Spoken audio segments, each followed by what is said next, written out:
Lecture de la lettre de saint Paul apôtre aux Romains. Je vous exhorte, frères, par la tendresse de Dieu, à lui présenter votre corps, votre personne tout entière, en sacrifice vivant, saint, capable de plaire à Dieu. C'est là pour vous la juste manière de lui rendre un culte. Ne prenez pas pour modèle le monde présent, mais transformez-vous en renouvelant votre façon de penser pour discerner quelle est la volonté de Dieu, ce qui est bon, ce qui est capable de lui plaire, ce qui est parfait. Je vous exhorte, frères, par la tendresse de Dieu. Quelle magnifique entrée en matière. Jusqu'ici, en fin de compte, Paul n'a parlé que de cela, la tendresse de Dieu. Les 11 premiers chapitres de la lettre aux Romains ont traité apparemment de questions doctrinales. Les grands thèmes de la théologie de Paul ont été longuement et profondément exposés.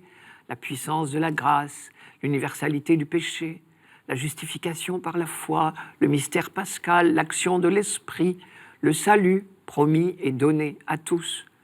Mais tout ceci revient toujours à cet unique sujet, la tendresse de Dieu. Et maintenant, comme dans toutes ses lettres, Paul tire pour ses lecteurs les conséquences de son enseignement.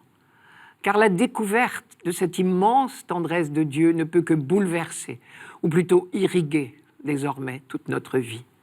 Je vous exhorte, frères, par la tendresse de Dieu.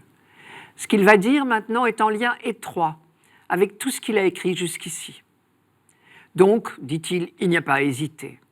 À ce Dieu si étonnant par sa tendresse et sa volonté de sauver toute l'humanité sans exception, sa puissance inouïe de pardon, une seule réponse est possible, celle de l'abandon et de la confiance.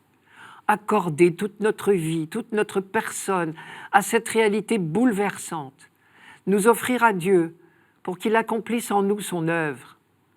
Je vous exhorte, frères, par la tendresse de Dieu, à lui présenter votre corps, votre personne tout entière, en sacrifice vivant, saint, capable de plaire à Dieu. C'est là pour vous la juste manière de lui rendre un culte. On sait que le verbe sacrifier, sacrum facere, veut dire rendre sacré. On pourrait traduire donc « Je vous exhorte à faire de vos personnes, de votre vie, une chose sacrée, une chose divine. » Nous sommes donc invités à la démarche qu'exprimait déjà le psaume 39. « Tu ne voulais ni offrande, ni sacrifice. Tu m'as façonné un corps. Tu ne voulais ni holocauste, ni victime. Alors j'ai dit, voici, je viens. » On est en droite ligne de l'enseignement du prophète Michée, je vous le rappelle. On t'a fait connaître, ô homme, ce qui est bien, ce que le Seigneur exige de toi. Rien d'autre que de respecter le droit, aimer la fidélité et marcher humblement avec ton Dieu. Je reprends le texte. Présentez votre corps, c'est-à-dire votre personne tout entière, en sacrifice vivant, saint, capable de plaire à Dieu. C'est là pour vous la juste manière de lui rendre un culte, nous dit Paul, d'après notre traduction. Mais si on scrute un peu les mots qu'il emploie, on s'aperçoit que le mot véritable de notre texte traduit le mot grec logikos, au sens de conforme à la raison, à la logique. Il est logique de vous comporter ainsi, dit Paul. Cela est conforme à ce que Dieu a fait pour vous. Pour le dire autrement, c'est la conséquence tout simplement de notre découverte de la tendresse de Dieu. Cette attitude est la réponse logique à l'œuvre de Dieu pour nous. Il ne s'agit pas de gestes extérieurs, mais d'un culte qui nous engage vraiment, totalement, qui nous transforme en profondeur. Le mot logikos en grec a également ce sens-là.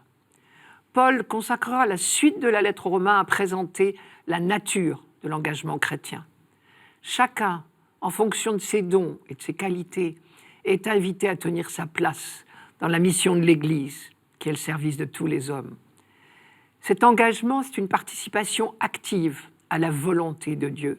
Cette volonté que tous les hommes soient sauvés, c'est-à-dire parviennent à la connaissance de la vérité, comme dit Paul dans la première lettre à Timothée. Cela exige sans doute que nous acceptions chaque jour de nous transformer en renouvelant notre façon de penser, pour savoir reconnaître quelle est la volonté de Dieu, ce qui est bon, ce qui est capable de lui plaire, ce qui est parfait.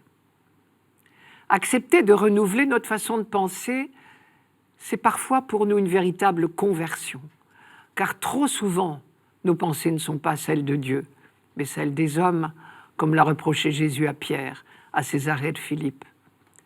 Ce sera l'évangile de ce dimanche. Mais l'Esprit nous a été donné pour susciter en nous ce renouvellement.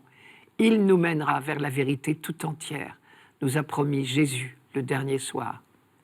Cela exige également que nous acceptions de ne pas prendre pour modèle le monde présent, ce qui est peut-être la chose la plus difficile à faire pour les Romains du temps de Paul, comme pour nous aujourd'hui. La véritable liberté consiste à frayer notre chemin, quelles que soient les sirènes de la mode. Et Paul s'est assez plaint dans les premiers chapitres que ses interlocuteurs se soient égarés. Aimer le monde, sans être esclave des comportements du monde, exige une vigilance de tous les instants. C'est logique pourtant, comme dit saint Paul, quand on baigne dans la tendresse de Dieu. Mais nous savons tous que ce n'est pas facile. Jésus le savait mieux que nous. Ce n'est pas un hasard si ce fut justement l'objet de sa prière pour ses disciples le dernier soir. Je ne te demande pas de les retirer du monde, mais de les garder du mauvais.